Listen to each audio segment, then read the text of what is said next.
Well, there we are, the fingerboard shelter, and there were some nice camping areas down there.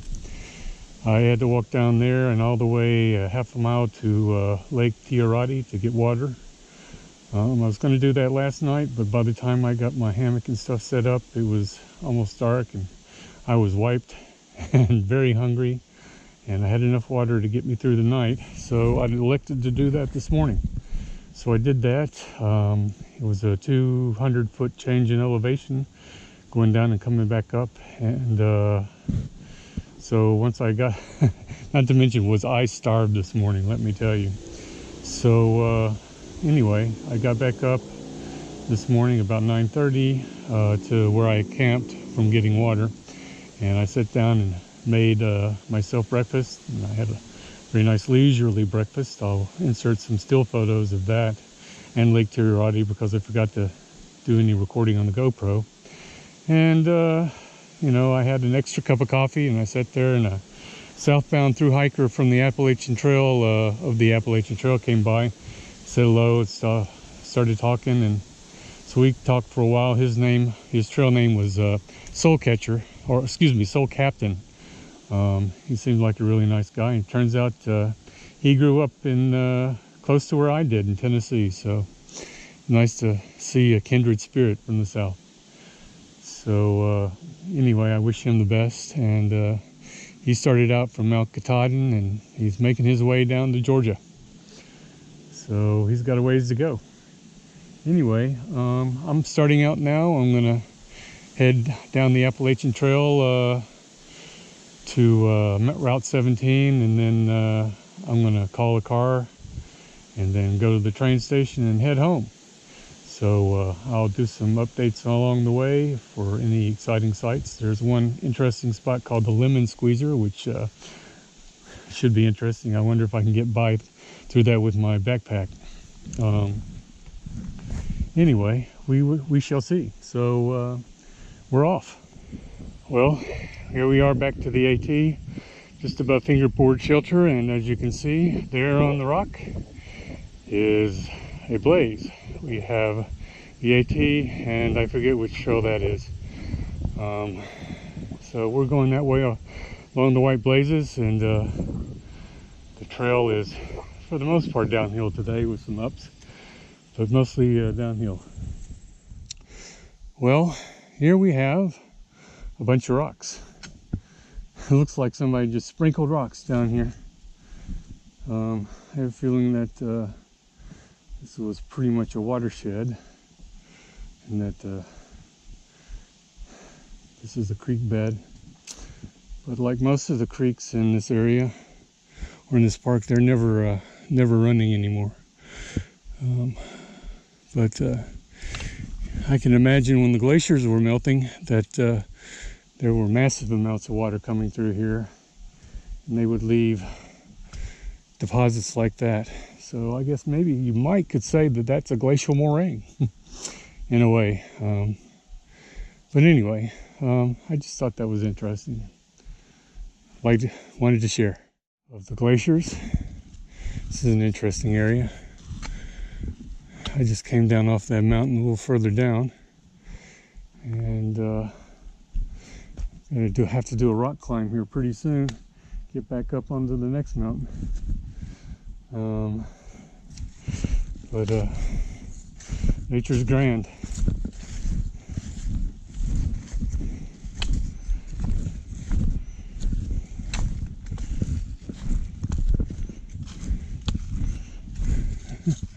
Look at that. Oh, there's a little pond down there.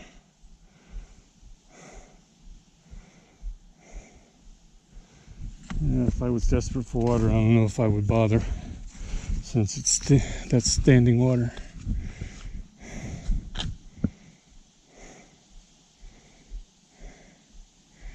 And like I said a long time ago earlier in my blog, that there was a lot of iron mining here in the 1700s and before. So God knows we'll be coming out of or feeding that. And it looks like I see some vertical scoring there. It looks like that may have been a mining pit where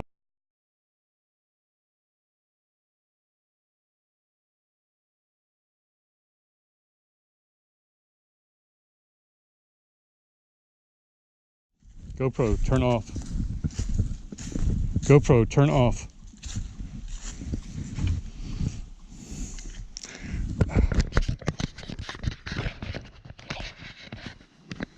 GoPro, stop. Well, here's an interesting rock formation. One of the many in Harriman State Park. And our familiar white blaze telling us we are on the Appalachian Trail. And as you'll notice, one of the things besides the rocks are roots, because the soil is not very deep here anywhere in the park. It's just kind of like a dusting, and the trees grow in the cracks of the rocks. So not only do you have to watch for rocks, you got to watch for roots. So kind of makes the whole thing a meditative experience, because you're very focused. And then if you're not, well, woe unto you. So anyway, there's the next blaze, so I guess I'm going that way. One of the things that lost my train of thought. Oh, one of the things about hiking is sometimes when you look up and take your mind off moving your feet, you will stumble because you're looking for that next blaze. So that's one of the things about hiking. You got to be careful when you do look up to find that next blaze, that you don't look up for too long.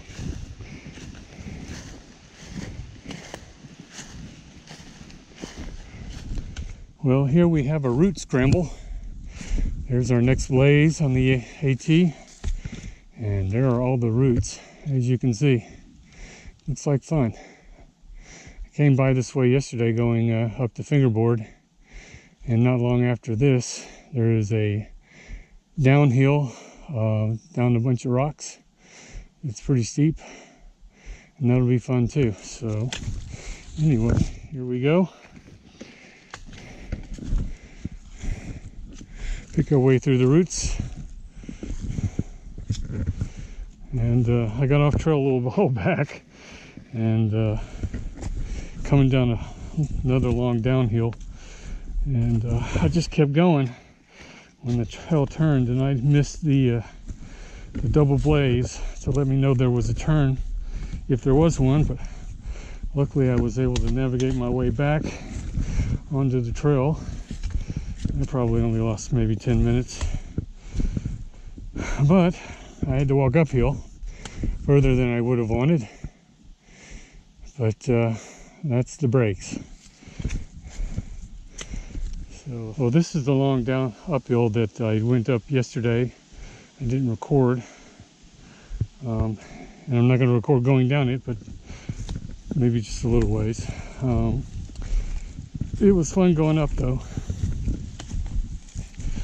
But you know, the only way you're going to get stronger is to do this. So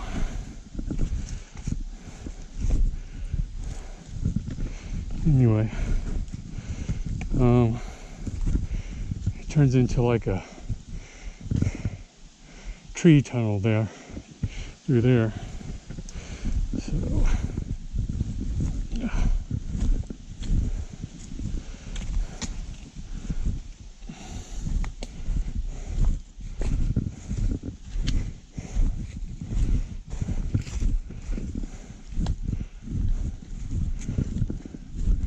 yeah, you can kind of see that was a fun climb,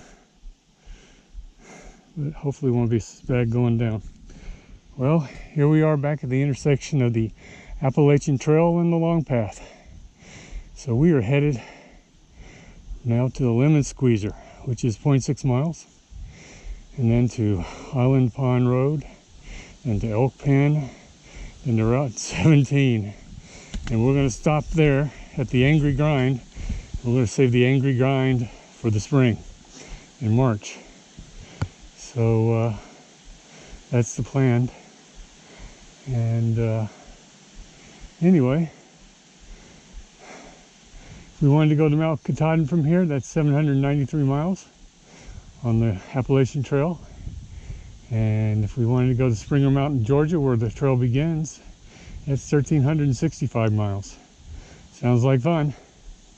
Anyway, I hope to hike the whole Appalachian Trail, but I don't think I'll ever do it in a through hike, just in sections. Because it'd be hard to take off at least, let's see, 200 days to hike the whole thing through. I would think it probably would take me that long.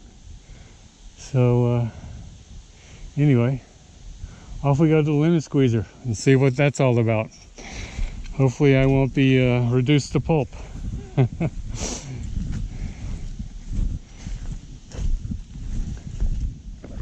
We made it to the top of Island Pond Mountain. We're at 1,227 feet. There's our white blaze, some glacial erratics, rocks, more rocks, and we've climbed up from that direction, from that valley down there, and it was quite a hike. The wind's blowing, the sun's behind the clouds now, and it's a little chilly, but we're okay. So we should be getting close to the Lemon Squeezer, and I'm looking forward to that because I'm just curious as to whether or not I'm going to fit through it with my pack. So if I have to take my pack off, I have to take my pack off, but we'll see. And I don't know if there's an alternate way around the rocks. There should be. So we've reached the summit of Island Pond Mountain. As you can see, it's going to be downhill from here for a while. Actually a beautiful little area. Be nice to camp here. But unfortunately, you can only camp here if you're a through hiker on the Appalachian Trail. So I'm not a through hiker. So beautiful though.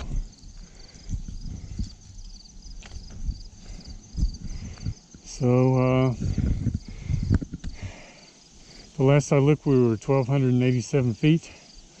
On the map says 1,330 feet is the summit. So anyway, we got one more mountain after this, which is Green Pond Mountain, which is after the Lemon Squeezer, and then it's all downhill to Route 17.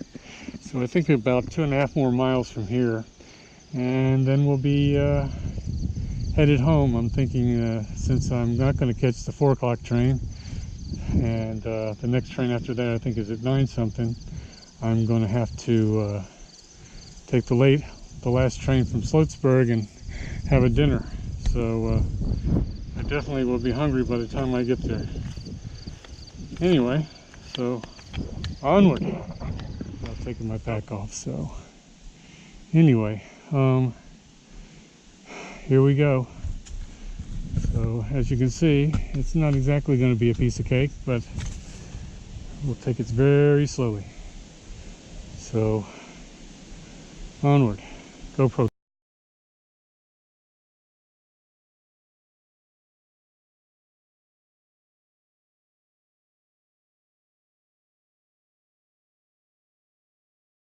the lemon squeezer, and when I got to the other side of it, it's just a straight drop, which unless you got some rappelling equipment, ain't happening. So I took the sign that says the easy way, and that's the easy way, and believe me, it ain't easy. So we got to go finish going down through here and come out on the other side of the lemon squeezer. So that's what I was looking at the end, and I decided that it was probably best I didn't go that way, since that drop appears to be taller than I am.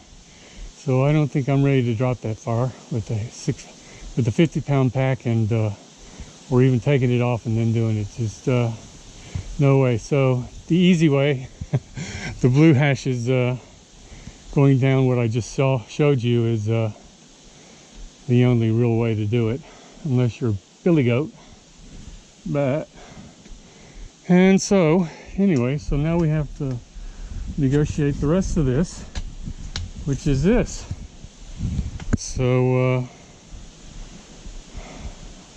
off we go, because we got to get moving, because it's getting late. Well, that's where I would have come out had I been small enough to fit through it, but even taking off my pack, it would have been tight, and I don't know how I would have dragged my pack through there. So I had no choice but to go around, which was you can't see it, the rough part, but you know, it wasn't very easy either. But we're past this, thank God. So we got this little uphill, and then we're going around Island Pond, and then we're going up Green Pond Mountain, and then it's just downhill stretch from there. So we better get to it, because it's getting late, and I want to catch a bite to eat before I catch the last train out of Sloatsburg. So I think I will do that. So that is the lemon squeezer from the approach, the northbound approach. And let me tell you, that was fun. Dangerous, but fun. Definitely would help to be a billy goat. So anyway, onward. I think we should have somewhere around a little over 2 miles to go. Got a good hike up Green Pond Mountain, and then it's all downhill.